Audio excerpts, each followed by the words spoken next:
Yeah, let's jump into this new silicon battery. Yeah.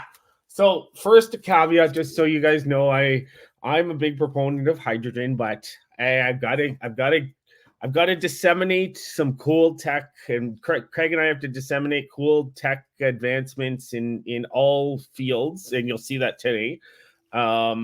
So again, out of Asia, researchers in South Korea, they've discovered a promising new method to significantly increase the range of electric vehicles that is actually commercially viable. So silicon, as you all know, it's been considered a good potential material for a lot of things, but in lithium batteries, it's been considered is because of its high energy density. But the problem is silicon's tendency to expand while charging has made it difficult to incorporate it into commercial cells. So what the team did was they took this novel approach and they used micron-sized silicon particles rather than nanoparticles, which makes the silicon easier and cheaper to produce while still providing a good energy capacity. But what they did to address the expansion issue was they embedded the silicon microparticles in a deformable polymer gel electrolyte. Also, they chemically bonded the silicon to the gel using electron beam radiation. So, for those of you who are like, what the hell is an electrolyte? Well, an electrolyte is the medium that allows the ions to flow between the anode and the cathode of a battery during charging and discharging. In a lithium-ion battery, the electrolyte typically contains lithium salt dissolved in an organic solvent, which allows the lithium ions to flow freely. However, liquid electrolytes, as we all know from horror stories, they can be volatile and flammable. So a gel polymer electrolyte uses a polymer gel to encapsulate the liquid electrolyte. And the gel, it helps to immobilize the liquid electrolyte and while still allowing ion flow. It adds mechanical stability, and safety advantages over liquids. So that's essentially the deformable gel electrolyte is like this is a key innovation for the silicon anode, which allows it to flexibly perform without mechanical failures or compromising cycle life or safety, which is cool. So furthermore, back to this article, the bonding action helped stabilize the structure while accommodating any size changing during charging. So it allowed them to avoid issues that they previously ran into with silicon anodes. The tests that they did in the new silicon gel composite performed on par with typical lithium-ion batteries. But the cool thing, and this is the innovation here, is they saw a 40% improvement in energy density, which means that it could enable an EV driving range of up to 1,000 kilometers on one charge. And I know there are some vehicles out there that are touting 1,000 kilometers. I think the Hummer is touting close to that. But when we're talking energy density, that means less battery, more range, if that makes sense. So lighter, you won't be using up tires every year on EVs like most people do, although you might still because of the torque. But anyways, so they believe the cool thing about this, and this is why this one is really cool. Like, I know we talk about technology that's 5-10 years away. This is actually a lot closer because it can be readily commercialized since it uses inexpensive and scalable materials. And apparently it's a straightforward fabrication process. So huge step forward for EVs. Again, I'll have to add this in. It still uses lithium, which is a rare earth metal with there's a whole bunch of things behind that. So yeah, if it's implemented successfully in full vehicle batteries, it could vastly accelerate the adoption of electric transportation globally. So really, really cool stuff. Yeah, so I'm just throwing up a picture of some of the batteries at the warehouse when they're putting them. Okay. People don't realize the size you were mentioning. Yeah, so for those of you that have never seen the inside of an EV cell or those big battery banks, you would think, and this is what I thought before I saw the inside. You would think it's some sort of innovative battery design, but no, it's a bunch of AAA or AA looking cells that are just all linked together, which is absolutely nuts to me. I don't know. What about you? What do you think about that, Craig? Like that's just like, did you think that it was like a new kind of design? Well, originally, yeah, but then when you hear about it, it's just a bunch of these little batteries, you know, serialized together. Yeah. So you could go to the grocery store or whatever, buy a crap load of AA batteries and create your own battery bank. Absolutely, that's it. You could, and be Yeah, interesting if you could do a better job. But yeah, obviously this it. People think this is astounding breakthrough technology when it really isn't. not. No, it's Throw a not. bunch of It's not like rechargeable batteries in, away you go. yeah, exactly. They should make a hole for each one so you can pull it out and replace it. But anyways, so cool technology, cool advancement, really promising to be honest. So I'm surprised at this one. So this one, and you and I have talked about other EV battery technology in the past. That is years away. This is much, much closer. Like this could be commercially viable in the next year or two, even. Yeah, I'm always excited about new battery technology, and just to leverage off your one point there, it'd be nice to be able to pull individual ones out there. It'd be like Christmas tree trying to hunt for the bad battery in your Yeah, EV to yeah. get the whole thing to work. Yeah, and the cost to replace those packs, whatever they're called, battery packs, it's like 50 grand. Yeah, it's usually 70% of the car value of the car or something like that. Like, this is one of the reasons why there's no secondhand market for EVs, is that who wants to Mhm. buy, a 5-year-old battery pack that Yeah. is gonna most of it, because who knows what you're gonna get out of it, right? Yeah. Speaking of which, of cost of cars, just quickly, I was watching a TikTok video this morning. I don't know if you remember Fisker. Yep. They came out with an awesome EV car, looked amazing, had a solar panel sunroof, super expensive, and they had some issues, but they just came out with a new. It's called Pear, which is supposed to be a sub $30,000 EV, but with a range of like 300 miles, which is good for the price. And if you looked at the video, it shows it's a beautiful looking car. It's got that the solar panel sunroof that's retractable. Really cool. Anyways, we digress. But Fisker makes designs good cars. He's one of the last few people who can design a really good looking car. yeah, and even this Pear, even though it's a lower price vehicle, it follows in the Fisker brand. So like the Fisker Karma. So I won't say we're down on EVs. We just think that EVs are a stopgap, and we can't, honestly, we don't think it's a sustainable solution to switch everybody to 100% EVs. We're not down on EVs. It's just that if you turn to it tomorrow, we don't have, our grid can't handle it, not enough charging stations. There's all these things. The environmental impact of the lithium ion creation is a 10-year impact. All these things. Yeah. And we're thinking that hydrogen is a longer term solution. We're Yeah. kind of all in on that. But here in Canada, let's face it, we have different issues than a lot of other places like California, where they're warm all the time. It's negative 15 one day, negative 5 the next day, 10 degrees the next day, and batteries don't last as long in the cold. Is there any situation, or did you see anything on this on cold and temperatures affecting this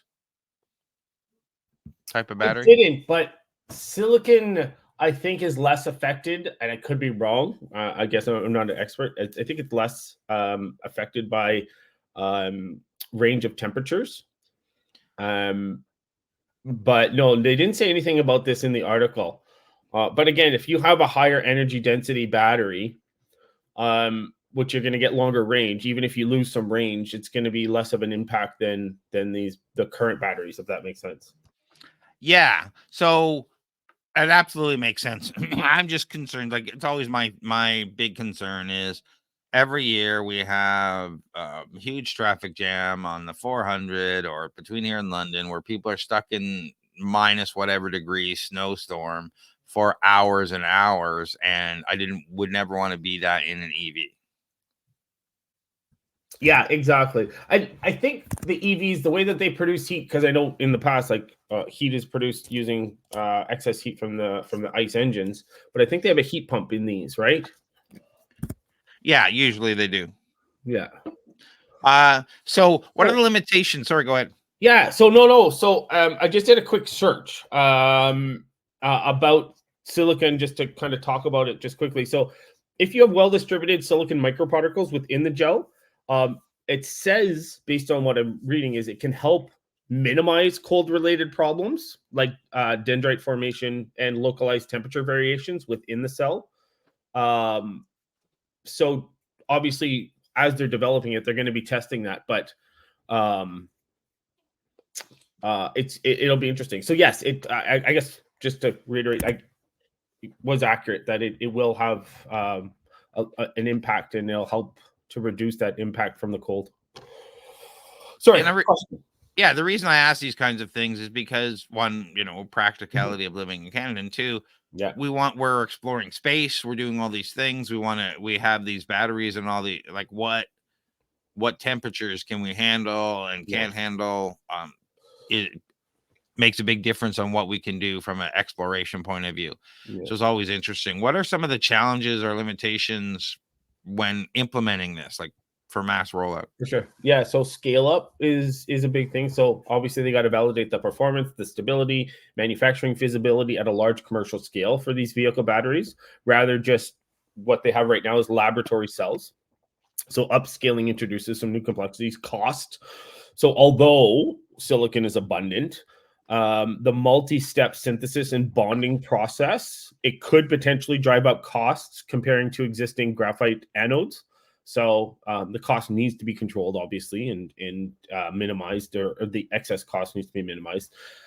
There still is some safety concerns because the gel electrolyte is meant to accommodate expansion, but stresses during fast charging or extreme conditions could potentially lead to failure. Again, so they need more testing. Cycle life. So batteries, obviously, they need longevity over many charge and discharge cycles. So this is a newer developed technology, although it does see some promise. They're going to have to do some more testing. So performance consistencies, again, talking back to temperature. So factors like temperature and charge rates always can impact batteries. And so there's going to have to be more testing on that. There's also supply chain always and regulations. So because you're adding new chemicals or a new chemical structure or a new structure to this battery, there's going to be new regulations that are needed, which, again, not a huge challenge, but I think the scale up, safety, cycle life, like there has to be more testing. What you mentioned performance. What is the energy density compared to regular batteries or what we experience now? Yeah, so lithium ion batteries have an energy density, I think, around 250 watt hours per kilogram. So the silicon gel composite, if we take 40% of that, or if we add 40% to that, you're looking at about 350 watt hours per kilogram. And if we compare that with, I don't know if we talked about lithium sulfur batteries, but they're theoretical. They're not developed, just FYI. Yeah. But lithium sulfur batteries, I think they have a theoretical energy density of 500 kilowatt hours per kilogram. And then if we get into even more theoretical energy, lithium air batteries could reach as high as 1100 watt hours per kilogram. Sorry, I think I said 500 kilowatt hours. It's only 500 watt hours. I can't remember if I said that right, but then going back to kind of ones that we might understand a little bit more, lead acid batteries, which are batteries that they're used for starting vehicles, the ones in your car and things like that. They have an energy density around 30 to 50 watt hours per kilogram. So silicon gel composite, it does provide a significant boost. It's not a huge boost, right? 40% is still good. The biggest thing is that this is an actual viable potential battery technology that's closer than say lithium air or lithium sulfur. And we talked about before sulfur selenium batteries is ones we were talking about before, not Sulfur sulfur selenium, lithium. that's it, yeah. And I can't remember what the energy density of those were, or theoretical.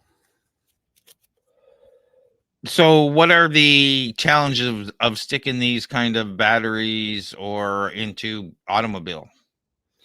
So yeah, so getting back and just kind of reiterating what I was talking about. So uniformity at scale. So what you need to do is you need to ensure that as you create these larger batteries, you need to ensure that there's even particle distribution and bonding across the large electrode surfaces at high production volume. So although lithium ion's been around for years, it's been proven, this is new. So you have to make sure that it's uniform, because if you have non-uniformity, it could cause hotspots. So I don't know why I went up at the end of that sentence, but yeah, it could cause hotspots. Cell design. So adapting existing battery pack and module designs, or you may have to even develop new architectures that are optimized for these materials. We don't know that yet.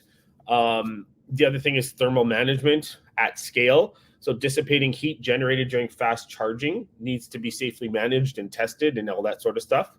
And then back to the manufacturing process. So in order for this to be viable, you need to enable, or you need to establish a robust, high volume, compliant manufacturing for the multi-step synthesis process and scaling of the composite. So again, yeah, pack assembly. And these are challenges that they're not new challenges, but they present unique challenges that have not yet been looked at because they're still testing it. But it'll get through the testing, I believe, much quicker, unless they run into a huge issue that they didn't anticipate or something. So we have a question here. Where else can we use this technology besides EVs? So where are we going to see this being implemented? Yeah. So the one that comes to mind right away is airplanes, because you need to make sure that obviously weight versus energy density and all that sort of stuff. So a more energy dense, lighter battery this could potentially enable more viable airplanes that run purely on battery power, as opposed to gas but again, hydrogen is getting there too for airplanes. But again, we could use it. We could even use it in our cell phones. If we're getting 40% more out of our cell phones with the same battery size. Like if you look at cell phone battery sizes, they've barely gone up over the last 5 years, very little. So by implementing this technology, they could still keep the batteries the same size, and we could get a much longer life out of them, out of one charge. So down to the question that's always comes to the crunch of, when are we going to see these commercially available? Yeah. So I know I said 1 to 2 years, but that's me being like really ambitious. So the thing is there's a lot of things that come into play. So the technology itself could be proven to be scalable within 2 to 3 years. Then obviously they have to demonstrate the technology in EV battery packs. So let's say 5 years. Then they have to partner with auto manufacturers for the technology transfer. So we're talking maybe 7 to 10 years, and then mass production 10 plus years. But I don't know. That was just after doing some research and things like that. It could be quicker. That does seem like a long time frame based on a technology that is pretty easily adaptable and easily potentially produced. I think if all tests go well and everything goes smoothly without too many hiccups, I think we could see that time in half.